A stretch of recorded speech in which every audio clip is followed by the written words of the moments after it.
Madame, Monsieur, bonsoir. Nous sommes en direct sur RAL 24 News. Vous regardez Cap sur l'Afrique, votre rendez-vous hebdomadaire avec les questions africaines.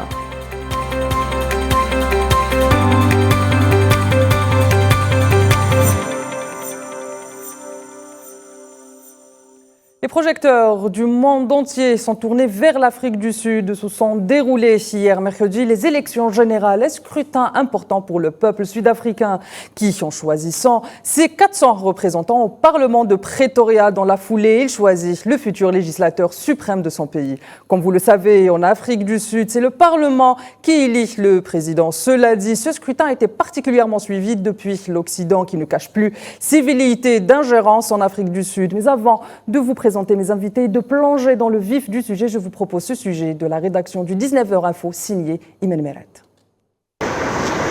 Les Sud-Africains se sont rendus aux urnes ce mercredi pour élire les législateurs régionaux et nationaux qui auront la lourde charge de désigner leur prochain président de la République. Une élection que les observateurs qualifient de singulière au vu des enjeux politiques, économiques, sociaux et même géopolitiques auxquels le pays de Madiba ferait face dans une conjoncture extrêmement sensible aux facteurs exogènes. Ce scrutin revêt donc une importance capitale, que ce soit sur le plan national ou international, et pour cause, depuis 30 ans, l'ANC, partie des grandes figures de la lutte anti-apartheid au pouvoir, doit faire son bilan. En effet, les Sud-Africains semblent revivre cette année ce fameux 10 mai 1994 qui conduisit Mandela au pouvoir. Si, selon certains, l'ANC risque de perdre sa majorité parlementaire, plusieurs scénarios demeurent envisageables. D'aucuns diront que la nature même des politiques sud-africains risque d'être ébranlée par cette nouvelle donne. Rappelant que le soutien de l'Afrique du Sud aux Palestiniens et au peuple sahraoui figure parmi les constantes du pays, de sa diplomatie et de son peuple. Depuis des décennies, le gouvernement et la société civile sud-africaine ont fait preuve d'un soutien indéfectible à la cause palestinienne, malgré les différences géographiques et culturelles, sans négliger les tentatives de pression et autres ingérences étrangères. Dans ce contexte, le président sortant Cyril Ramaphosa s'est mobilisé jusqu'à la dernière minute lors de ses meetings de campagne pour rallier les électeurs indécis, l'une des clés qui devrait permettre le déverrouillage de ce scrutin, soulignant une nouvelle fois les progrès accomplis depuis la fin de l'apartheid, promettant de lutter contre la corruption et le chômage endémique au pays depuis le régime de l'apartheid. Conscient des enjeux, Ramaphosa affirme que c'est notamment l'ère de la réforme pour redynamiser les services publics et l'industrie. Vous l'aurez donc compris, l'issue de ce vote est loin d'être une évidence. Seul le jugement des urnes pourra permettre de voir plus clair concernant la voie politique qu'empruntera le pays durant les 5 prochaines années. Les résultats de ce scrutin sont attendus dimanche prochain. L'Afrique du Sud retient son souffle. Madame, Monsieur, donc bienvenue dans ce plateau de Cap sur l'Afrique où j'aurai le plaisir d'être accompagnée de Linda Larbaoui qui me fait le plaisir de me rejoindre sur ce plateau. Bonsoir Linda. Bonsoir à vous, bonsoir à toute l'équipe de RAL 24 News et bonsoir à nos téléspectateurs, bien sûr. Merci Linda d'avoir accepté notre invitation. J'aurai également le plaisir d'être accompagnée de patients parfaits d'hommes en politique qui me rejoignent depuis Douala au Cameroun. Alors Linda, je commence directement avec vous. Comme on vient de voir donc, dans ce sujet de la rédaction du 19 Info signé Imen Meret, ce scrutin a été tourné d'enjeux et revêt des enjeux bien importants. On a presque l'impression que finalement ce scrutin a pris des dimensions géopolitiques dans le traitement médiatique international. C'est voulu, la presse du monde entier s'est voulu observatrice de ce scrutin. Il est clair que c'est le travail des journalistes de suivre l'actualité du monde. Mais est-ce qu'on peut, sans détour, affirmer qu'il y a eu un acharnement médiatique contre le Congrès national africain ou l'ANC, comme aime à le dire l'Occident, le parti au pouvoir depuis 30 ans en Afrique du Sud? Bien sûr qu'il y a un acharnement sur ce parti. C'est un parti qui a appelé à la libération quand même de l'Afrique du Sud. Et c'est le parti qui a réussi à débarrasser le peuple sud-africain de l'apartheid. Il a marqué son histoire et il continue aussi à marquer l'histoire L'Afrique du Sud, quand on parle de l'Afrique du Sud, on ne parle pas de n'importe quel pays. Il faut savoir quand même que l'Afrique du Sud a été colonisée 350 ans. C'était le premier pays africain qui a été colonisé. Et puis, suite à cette colonisation, on a eu le régime de l'apartheid qui a duré un peu plus de 65 ans. Donc tout ça n'est pas négligeable dans ce qui est en train de se passer. Et en plus, la place géopolitique et la place géographique de l'Afrique du Sud joue un rôle important. L'alliance entre l'Algérie et l'Afrique du Sud, donc il y a l'Afrique du Nord et l'Afrique du Sud qui ferment... D'un bout à l'autre du continent. Ça ferme le continent africain. Et l'Afrique du Sud est dans les BRICS. D'ailleurs, le S représente South Africa.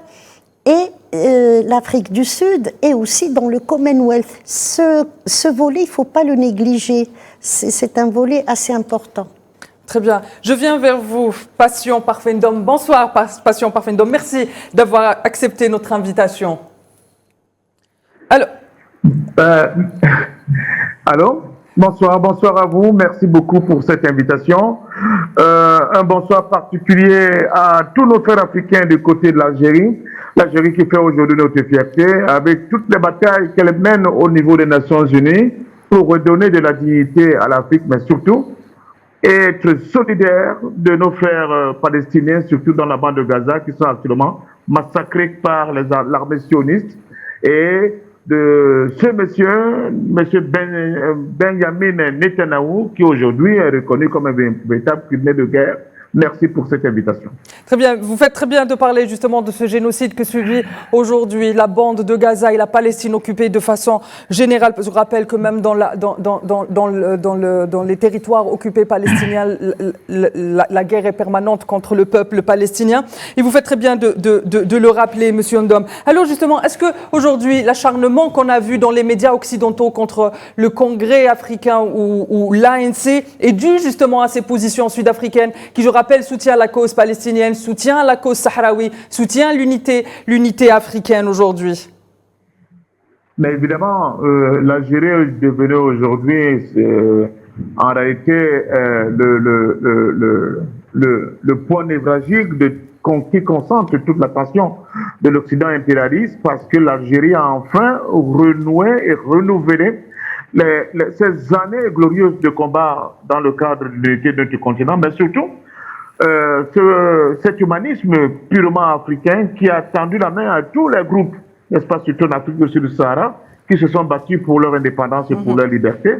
Cette Algérie nouvelle-là, que nous voyons aujourd'hui avec beaucoup de satisfaction, est de nouveau aux avant-postes de cette guerre pour redonner la dignité, n'est-ce pas, à toute l'humanité, mais surtout aux Africains, et donner l'impression, pas l'impression, mais donner cette ouverture au monde avec...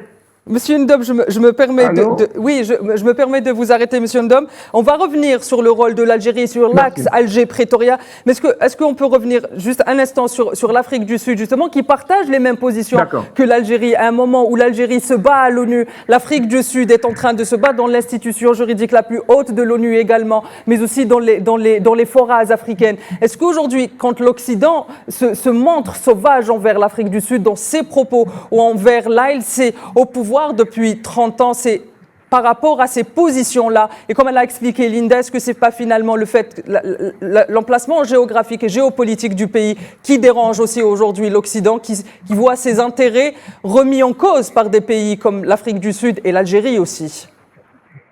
Mais ici, évidemment, cette élection est l'illustration de cet acharnement des pays occidentaux à travers les médias mainstream qui ont déjà tenté de formater les opinions africaines en démontrant que, selon leurs fameux sondages, l'ANC risque de perdre cette élection à la limite.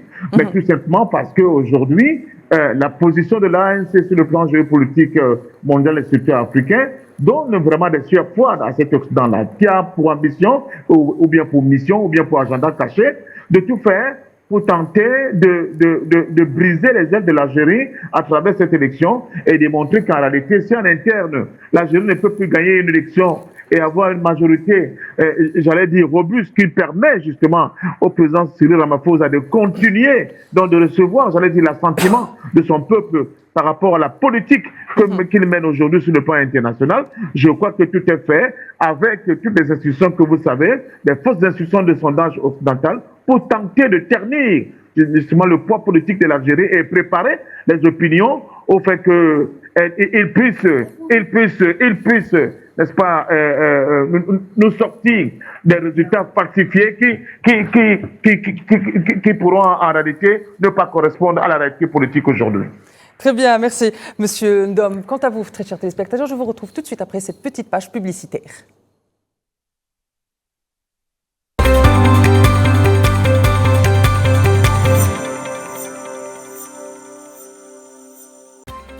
Chers téléspectateurs, rebonsoir et re-bienvenue dans ce plateau de Cap sur l'Afrique qui se penche ce soir sur les élections générales qui se sont déroulées hier en Afrique du Sud et dont les résultats sont attendus entre dimanche et samedi. Mesdames et messieurs, vous l'aurez compris, ce soir, Cap sur l'Afrique, exceptionnellement, a réduit son temps les aléas du direct. Je viens vers vous, Linda Larbaoui. À la lumière de ce que vient de nous dire Monsieur Patient Parfait Ndom, finalement, est-ce que cet intérêt que l'Occident exprime envers l'Afrique du Sud, il ne révèle pas finalement l'importance de l'Afrique du Sud dans le jeu géopolitique mondial et sa puissance justement, et le fait qu'elle soit peut-être aujourd'hui une force de contre-proposition par rapport dans le jeu géopolitique mondial?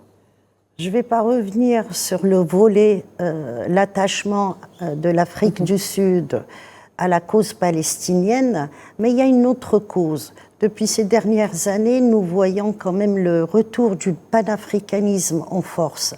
Il y a deux pays sur qui on a exercé une guerre hybride au lendemain de leur indépendance. Donc l'Algérie, le 5 juillet 62, l'Algérie prend son indépendance. Le 6 juillet 62, c'est la guerre des sables. Et à partir de ce moment-là, on veut faire échouer cette révolution qui s'est transformée en guerre de libération et qui a abouti à ce que l'Algérie se libère d'un colon de peuplement qui a duré 132 ans.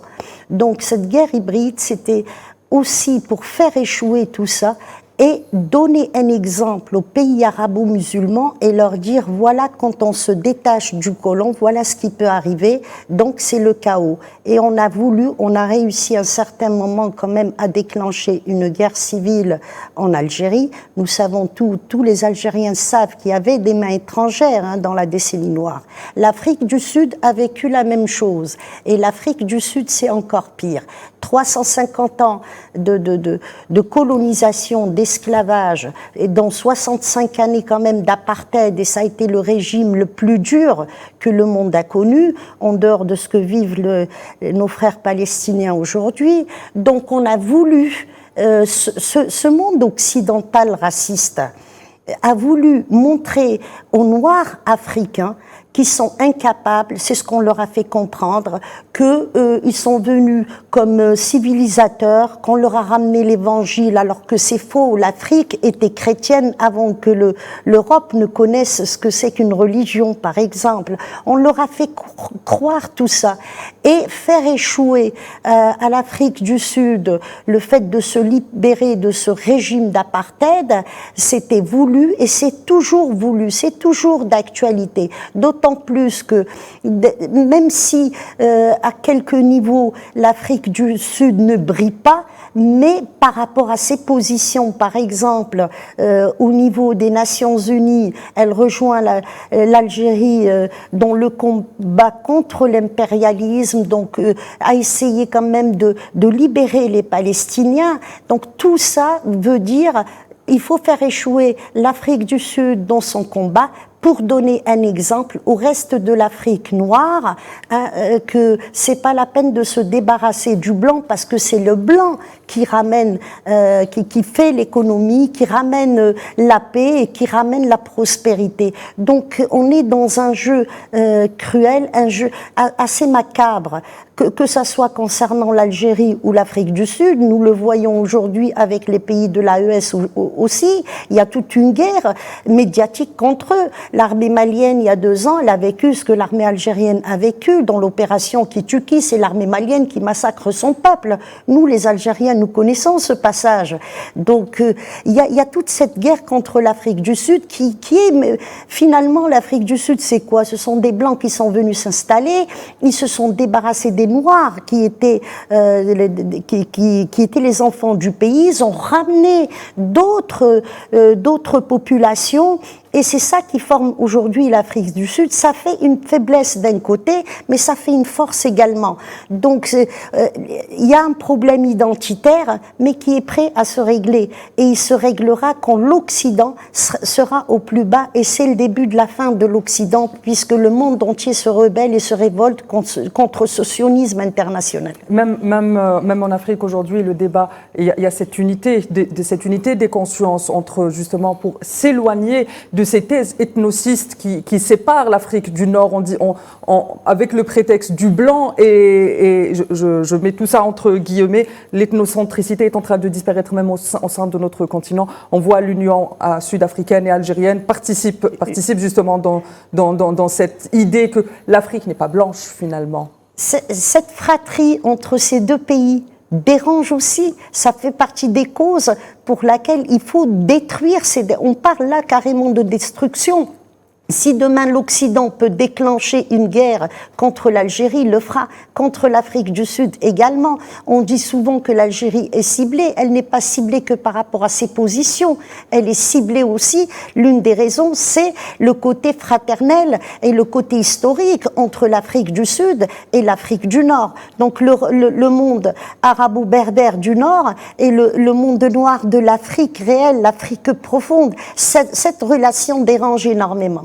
Eh bien, je viens vers vous, Monsieur Patient Parfait Ndom, justement, à la lumière de ce que vient de nous dire Linda, finalement. Quel bilan on peut faire des 30 ans de démocratie sud-africaine qui est, je rappelle, une démocratie spécifique dans le Sud globalisé? Ben, effectivement, nous avons constaté que à la sortie de cette longue période d'apartheid que Mme Linda vient de bien nous décrire tout à l'heure, l'Afrique du Sud a été présentée comme un modèle de tolérance, de démocratie, de fraternité humaine, parce qu'elle était capable, malgré les douleurs, malgré les souffrances, malgré les viols et les violences que certains citoyens ont fait subir à d'autres, que d'être capable de tourner cette page-là et à travers la commission Vérité, Justice et Réconciliation, de penser ses plaies et d'aller vers de nouvelles réalités et de nouveaux horizons qui auraient pu permettre à cette prétendue nation arc-en-ciel d'être un modèle de démocratie au niveau de l'Afrique. Mais qu'est-ce que nous avons constaté après? Nous avons constaté tout simplement que, écoutez, l'Occident impérialiste s'est mis au travail. Elle s'est mise au travail pour essayer de dynamiter cette principale force politique qu'était l'ANC, en essayant de créer des espèces de scisparité à son sein. Et c'est dans cette initiative qu'on a vu par exemple la création de nouveaux partis, comme le parti de M. Malema, les Economic Freedom Fighters, mais aussi tout récemment encore le parti MK, le nouveau parti MK de l'ancien président Jacob Zuma, qui en réalité, l'objectif étant d'essayer d'affaiblir, n'est-ce pas, l'ANC et de dispatcher un certain nombre de voix qui devaient de manière quasi naturelle revenir à l'ANC et tenter par le parti d'Alliance démocratique de donner un peu plus de poids à ce parti qui en réalité fait partie des métastases, si on veut être gentil, de ce que fut le parti radical de l'apartheid au temps de Peter Botha et consorts. Donc la réalité aujourd'hui, ce sont les positions algériennes qui gênent le plus. Elles gênent d'autant plus qu'elles ont remis les cartes, rebattu les cartes d'une véritable reconquête de la souveraineté des pays africains, mais surtout des formations politiques africaines aussi importantes que l'ANC aujourd'hui. On ne peut jamais développer et ne pas comprendre ce qui se passe si on ne fait pas un lien historique entre des combats que succède l'ANC en Afrique du Sud, de l'UPC au Cameroun, et donc notre grand parti au niveau du nord de l'Afrique que fut le FLN. Donc à partir et ces liens-là, la jeunesse d'aujourd'hui est en train de redécouvrir qu'en réalité, les divisions qu'on a voulu faire entre l'Afrique du Nord, l'Afrique de l'Est, l'Afrique du Sud, l'Afrique blanche, l'Afrique noire ne sont que des divisions en réalité à la fois subjectives et superficielles. Que leurs aînés, leurs illustres prédécesseurs, se sont donné la main pour libérer notre continent. Et on voit très bien que Nelson Mandela, dans un premier temps, va se retrouver en Algérie et puis aussi au Maroc. Il ne faut pas oublier l'Istiklal. C'est pas ce que le Maroc est devenu aujourd'hui, mais que c'est de là que les combattants UP6 vont leur présenter du Cameroun, évidemment, des combattants algériens, pour qu'ils comprennent que là où, à l'étape du combat où ils étaient à ce moment-là, on ne pouvait plus faire l'économie d'une lutte armée pour faire entendre raison, n'est-ce pas, à ces impérialistes occidentaux qui avaient fait de l'Afrique du Sud, au-delà de l'apartheid, mais surtout un espace de pillage des richesses africaines sans commune mesure. Justement, monsieur Patient Parfendom, vous avez parlé de Julius Malema et de son parti, qui, je rappelle, est un parti très radical. Vous avez parlé aussi de Jacob Zuma et de son parti MK, qui, il me semble, selon l'observation qu'on peut faire, et c'est attirer la sympathie de l'Occident. Finalement, ce scrutin, donc les résultats, on l'a vu dans le sujet de tout à l'heure, plusieurs scénarios sont possibles. À votre avis, quel pourrait être un des scénarios envisageables, plusieurs des scénarios envisageables, tout en prenant en compte les jeux de l'Occident aujourd'hui dans la manipulation et ses velléités de vouloir à tout prix s'ingérer dans les affaires internes de l'Afrique du Sud? Mais l'un des scénarios, en fait, tant souhaité par l'Occident, c'est l'affaiblissement de l'ANC. Qui dit affaiblissement de l'ANC dit affaiblissement, n'est-ce pas, des dirigeants de l'Afrique du Sud qui dirigent l'Afrique du Sud aujourd'hui. Et par voie de conséquence, n'est-ce pas, essayer de ne plus donner de crédit au combat que l'Afrique du Sud, aidée heureusement par l'Algérie aujourd'hui, est en train de mener sur le plan international pour redonner de la dignité à l'homme tout court. Parce que ce combat pour le peuple palestinien, c'est d'abord le combat pour le peuple africain.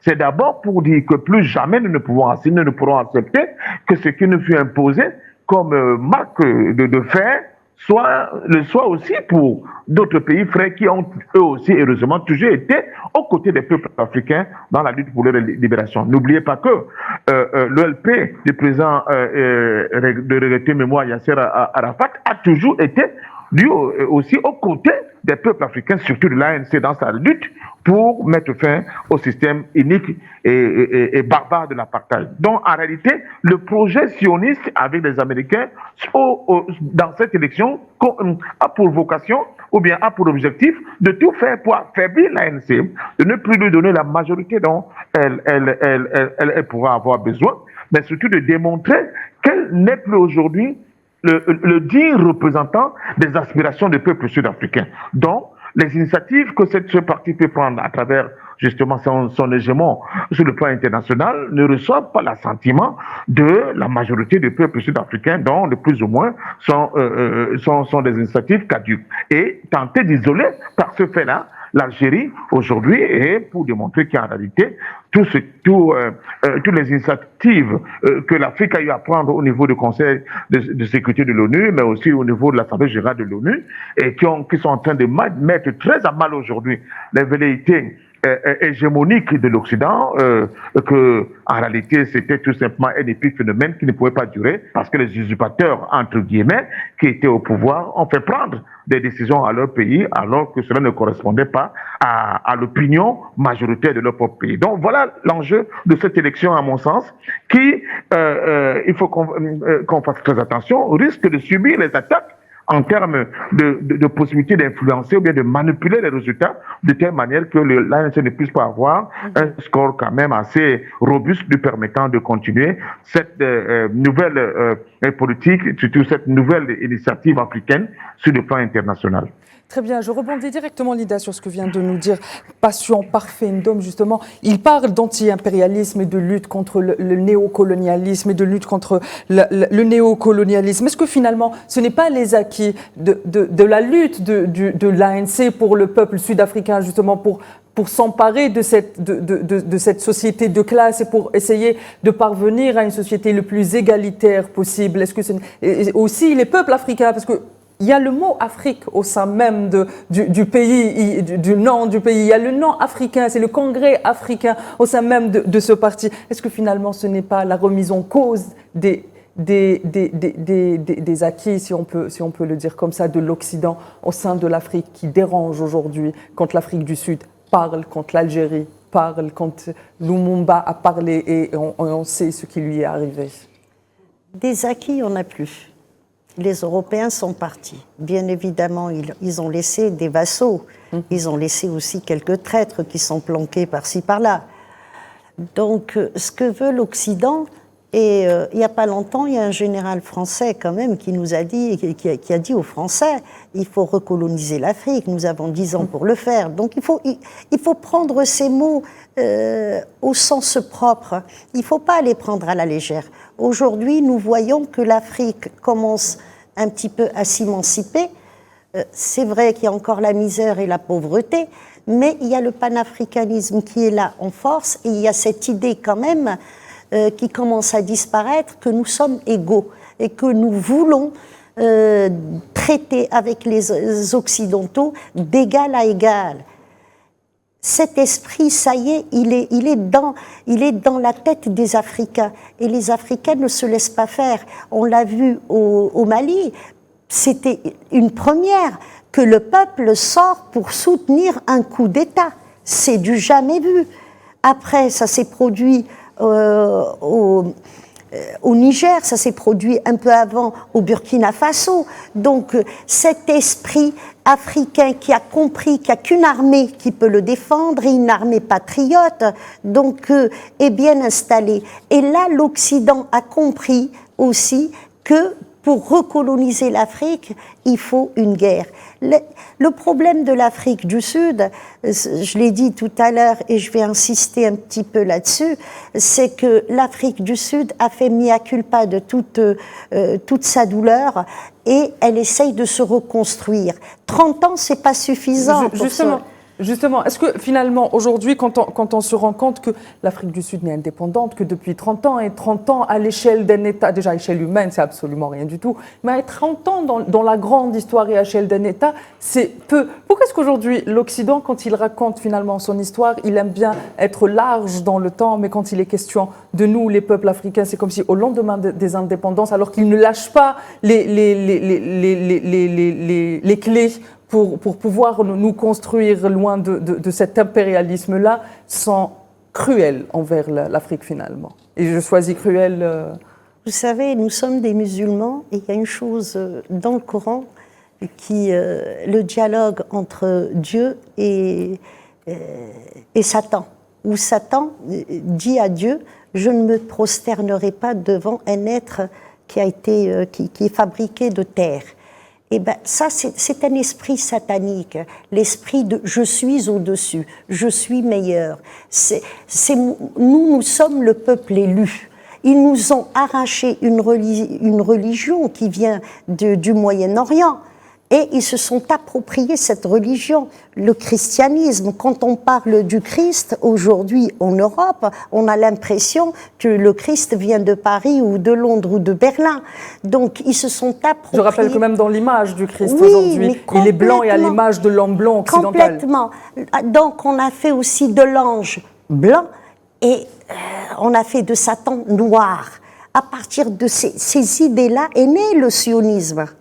Donc il y a un esprit colonialiste, impérialiste, sioniste qui est bien ancré dans la tête des Blancs Aujourd'hui, les Blancs se révoltent, les Blancs sortent parce qu'ils ont compris que les 2 premières guerres qu'il y a eu, c'était pas des guerres mondiales, c'était des guerres européennes, mais ils avaient tellement honte de dire qu'on se bat depuis la Pax Romana, on se bat comme des sauvages, qu'on nous a traités, nous, les Africains, de sauvages.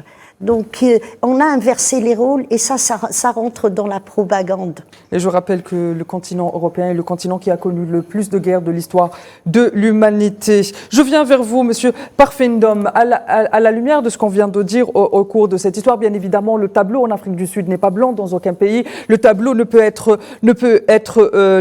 blanc aujourd'hui sans aucun mauvais jeu de mots, bien évidemment. Mais il semble que les dirigeants sud-africains soient conscients finalement des enjeux, mais aussi des réformes qu'il va falloir mettre en place. Est-ce que finalement, ce n'est pas qu'une promesse de campagne? Est-ce que ça fait partie finalement des bilans aussi de l'Afrique du Sud, cette capacité de l'ANC à se remettre en cause et à se dire il faut qu'on avance? Mais évidemment, de toute façon, les fractures qu'il y a eu au sein de l'ANC, la première grande fracture était d'abord les questions d'inégalité sur le plan social et économique. Vous ne pouvez pas avoir un pays qui n'était pas encore, qui encore pas très longtemps était la première puissance économique africaine, mais avec des disparités sur le plan économique et social de ce niveau. Ces fractures-là ne donnent pas en réalité la possibilité à l'ANC de se gargariser d'une certaine victoire sur le plan de la gestion, sur le plan de la gouvernance, sur le plan justement des horizons nouveaux dont les Sud-Africains se seraient attendus après la fin de l'apartheid. On a l'impression que l'apartheid est fini, peut-être sur le plan politique, mais que sur le plan économique et social, elle demeure. Elle demeure due au fait que la politique impérialiste a imposé au niveau de sortie des accords qui vont mettre fin à l'apartheid, une espèce d'apartheid nouveau où la minorité blanche conserve l'essentiel des pouvoirs économiques. Regardez dans les mines, regardez dans les services et les banques, dont la finance.